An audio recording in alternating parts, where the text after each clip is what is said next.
श्रीमद् भगवद गीता के 18 अध्यायों में छिपा है हर सवाल का जवाब। सभी ग्रंथों में से श्रीमद् भगवद गीता को सबसे महत्वपूर्ण माना जाता है क्योंकि इसमें व्यक्ति के जीवन का सार है और इसमें महाभारत काल से लेकर द्वापर में कृष्ण की सभी लीलाओं का वर्णन किया गया है। इसकी रचना महर्षि वेदव्यास ने की थी। भगवद गीता पूर्णतः अर्जुन और उनके सारथी श्री कृष्ण के बीच हुए संवाद पर आधारित पुस्तक है। गीता में ज्ञान योग, कर्म योग, भक्ति योग, राजयोग, एकेश्वरवाद आदि की बहुत सुंदर ढंग से चर्चा की गई है। गीता मनुष्य को कर्म का महत्व समझाती है। गीता में श्रेष्ठ मानव जीवन का सार बताया गया है। इसमें 18 ऐसे अध्याय हैं जिनमें आपके जीवन से जुड़े हर सवाल का जवाब और आपकी हर समस्या का हल मिल सकता है। पहला अध्याय। गीता का पहला अध्याय अर्जुन विषाद योग है। इसमें 46 श्लोकों द्वारा अर्जुन की मन स्थिति का वर्णन किया गया है कि किस तरह अर्जुन अपने सगे संबंधियों से युद्ध करने से डरते हैं और किस तरह भगवान कृष्ण उन्हें समझाते हैं। दूसरा अध्याय। गीता के दूसरे अध्याय सांख्य योग में कुल 72 श्लोक हैं जिसमें श्री कृष्ण अर्जुन को कर्मयोग, ज्ञान योग, सांख्य योग, बुद्धि योग और आत्मा का ज्ञान देते हैं। यह अध्याय वास्तव में पूरी गीता का सारांश है। इसे बेहद महत्वपूर्ण भाग माना जाता है। तीसरा अध्याय। गीता का तीसरा अध्याय कर्मयोग है। इसमें 43 श्लोक हैं। श्री कृष्ण इसमें अर्जुन को समझाते हैं कि परिणाम की चिंता किए बिना हमें हमारा कर्म करते रहना चाहिए। चौथा अध्याय। ज्ञान कर्म संन्यास योग गीता का चौथा अध्याय है जिसमें 42 श्लोक हैं। अर्जुन को इसमें श्री कृष्ण बताते हैं कि धर्मपारायण के संरक्षण और अधर्मी के विनाश के लिए गुरु का अत्यधिक महत्व है। पांचवा अध्याय। कर्म संन्यास योग गीता का पांचवा अध्याय है जिसमें 29 श्लोक हैं। अर्जुन इसमें श्री कृष्ण से पूछते हैं कि कर्मयोग और ज्ञान योग दोनों में से उनके लिए कौन सा उत्तम है। तब श्री कृष्ण कहते हैं कि दोनों का लक्ष्य एक है परंतु कर्म योग बेहतर है।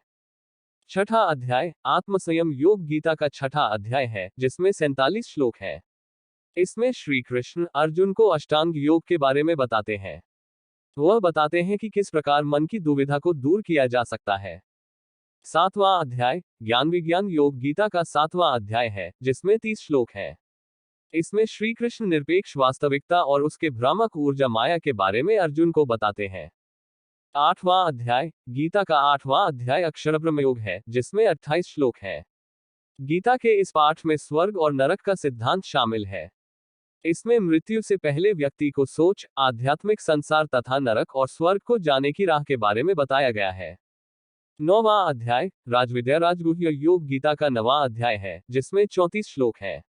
इसमें यह बताया है कि श्री कृष्ण की आंतरिक ऊर्जा सृष्टि को व्याप्त बनाती है, उसका सृजन करती है और पूरे ब्रह्मांड को नष्ट कर देती है। 10वां अध्याय। विभूति योग गीता का 10वां अध्याय है जिसमें 42 श्लोक हैं। इसमें श्री कृष्ण अर्जुन को यह बताते हैं कि किस प्रकार सभी तत्वों और आध्यात्मिक अस्तित्व के अंत का कारण बनते हैं। 11वां अध्याय। विश्व स्वरूप दर्शन योग गीता का 11वां अध्याय है जिसमें 55 श्लोक हैं। इस अध्याय में अर्जुन के निवेदन पर श्री कृष्ण अपना विश्वरूप धारण करते हैं। 12वां अध्याय। भक्ति योग गीता का 12वां अध्याय है जिसमें 20 श्लोक हैं। इस अध्याय में कृष्ण भगवान भक्ति के मार्ग की महिमा अर्जुन को बताते हैं। इसके साथ ही वह भक्ति योग का वर्णन अर्जुन को सुनाते हैं। 13वां अध्याय। क्षेत्र क्षत्रज्ञ विभाग योग गीता 13वां अध्याय है। इसमें 35 श्लोक हैं। इसमें श्री कृष्ण अर्जुन को क्षेत्र और क्षेत्रज्ञ के ज्ञान के बारे में तथा सत्व, रज और तम गुणों द्वारा अच्छी योनि में जन्म लेने का उपाय बताते हैं। 14वां अध्याय। गणत्रय विभाग योग है। इसमें 27 श्लोक हैं। इसमें श्री कृष्ण सत्व, रज और तम गुणों का तथा मनुष्य की उत्तम, मध्यम अन्य गतियों का विस्तार पूर्वक वर्णन करते हैं। अंत में इन गुणों को पाने का उपाय और इसका फल बताया गया है।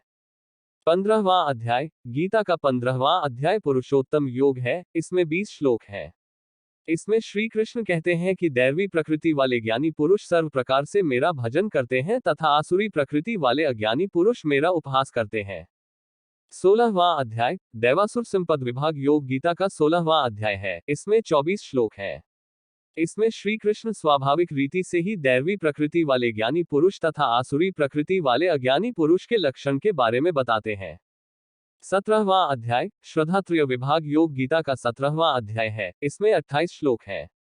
इसमें श्री कृष्ण अर्जुन को यह बताते हैं कि जो शास्त्र विधि का ज्ञान न होने से तथा अन्य कारणों से शास्त्र विधि छोड़ने पर भी यज्ञ, पूजा आदि शुभ कर्म तो श्रद्धापूर्वक करते हैं, उनकी स्थिति क्या होती है। 18वां अध्याय मोक्ष संन्यास योग गीता का 18वां अध्याय है। इसमें 78 श्लोक है। यह अध्याय पिछले सभी अध्यायों का सारांश है। इसमें अर्जुन श्री कृष्ण से न्यास यानी ज्ञानयोग का और त्याग अर्थात फलासक्ति रहित कर्मयोग का तत्व जानने की इच्छा प्रकट करते हैं।